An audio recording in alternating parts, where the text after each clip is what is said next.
অসমীয়া জাতিয়ে বিশ্বৰ মানচিত্ৰত এটা শক্তিশালী পৰিচয় বুটলিবলৈ সক্ষম হ'ল আৰু ইয়াৰ বাবে আহোম স্বৰ্গদেউসকলক মই কোটি কোটি প্ৰণিপাত যাচিছোঁ, গভীৰ শ্ৰদ্ধাঞ্জলি জ্ঞাপন কৰিছোঁ আৰু তেখেতসকলৰ শাসনকালত যিখিনি সভ্যতা সংস্কৃতি আমাৰ প্ৰকাশ পালে আৰু প্ৰতিষ্ঠা পালে আৰু সৌগৌৰৱজল সেই 600 বছৰ ৰাজত্বৰ আজি অসমীয়া জাতিক বিশ্বৰ অন্যতম শক্তিশালী জাতি হিচাপে পৰিচয় কৰাই দিলে। গতিকে এতিয়া পৃথিৱীয়ে চৰাইদেউ মৈদামৰ প্ৰতি আগ্ৰহ বৃদ্ধি হৈছে আৰু ইয়াক জনাৰ ইচ্ছা প্ৰকাশ কৰিছে। ইয়াৰ মহত্ব, ইয়াৰ গুৰুত্ব, ইয়াৰ মহানতা, বিশালতা এই সকলোবিলাক জনাৰ বাবে মই ইতিমধ্যে বিষয়াসকলৰ কথা পাতি গম পাইছোঁ।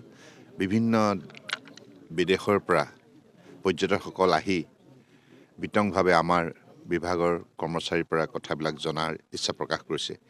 সেইটো এটা ডাঙৰ সফলতা মই ভাবোঁ।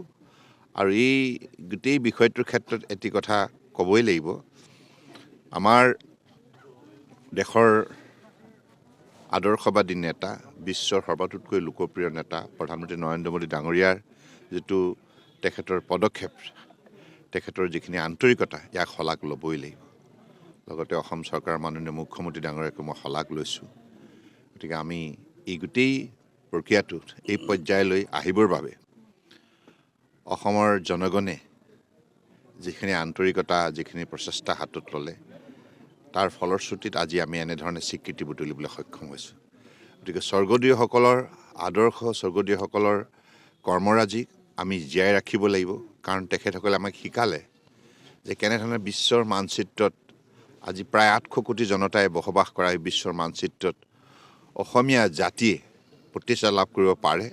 আৰু ইয়াৰ বাবে আমাৰ নিষ্ঠা, একাগ্ৰতা, দেশপ্ৰেম, শ্ৰদ্ধা, ভক্তি এই সকলোবিলাক কথা আৰু ৰাজনৈতিক বিচক্ষণতা, লগতে মানৱতা আৰু কৃষ্টি, সংস্কৃতি, আধ্যাত্মিক চিন্তাধাৰা আৰু সমন্বয়, এই কথাবিলাক যে আমি গুৰুত্ব দি যাব লাগিব। কাৰণ স্বৰ্গদেউ চাওলুং চুকাফাই ত্ৰয়োদশ শতিকাতে আৰম্ভ কৰিলে যে সকলোকে লৈ আমি আমাৰ ৰাজ্যখনৰ জনতাৰ উন্নয়নৰ বাবে কাম কৰিম।